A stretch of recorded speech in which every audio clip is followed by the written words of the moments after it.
Hello guys, magandang umaga. Ito na po yung hinihintay na isa nating subscriber na mapanood yung ating video.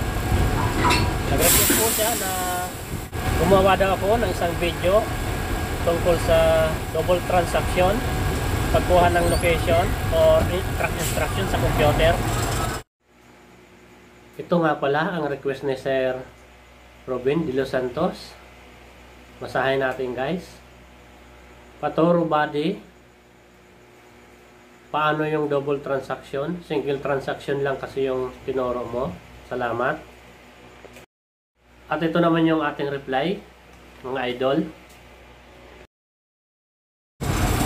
Sir, ito na yung iniintay mo. Pasensya na kung napagalan.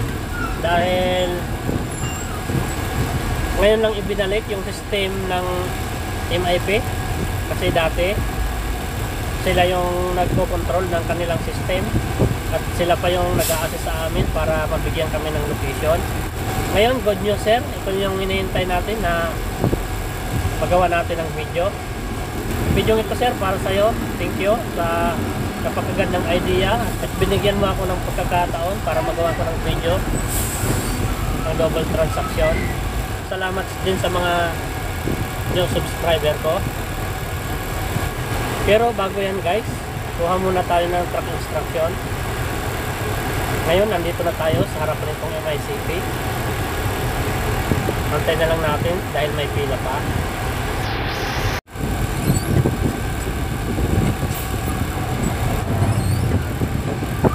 Pansamantala muna tayong huminto dito. Antayin natin na matapos yung isa bago tayo pumasok sa loob.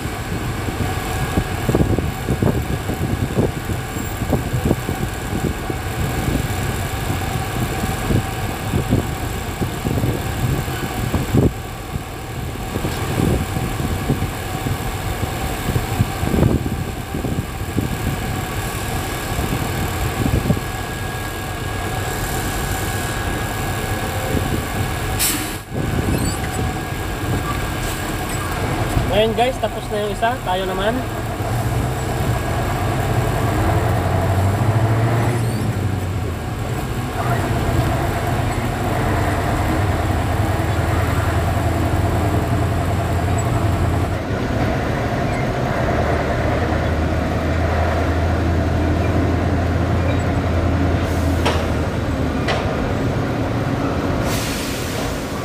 Ganito nga pala guys ang makikita mo kapag nandito ka na sa harapan nitong computer.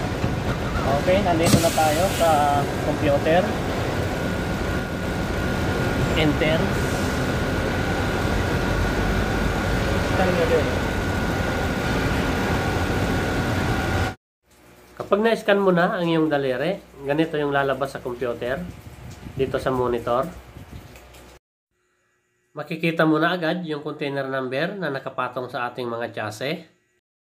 Dahil bukod sa system nila, maraming CCTV na nakatutok sa atin bago tayo pumasok.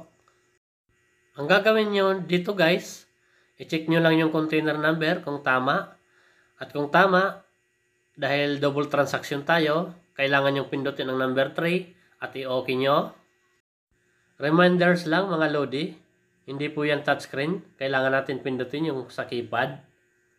Dahil double transaction, pindutin ang number 3. At i-enter natin yung keypad number. 1, 2, 3, 4, 5, 9,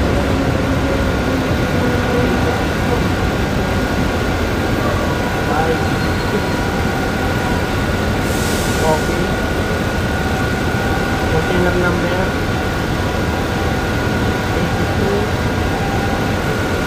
99, 0, 26. Okay. Pindutin ang number 1 at i-off.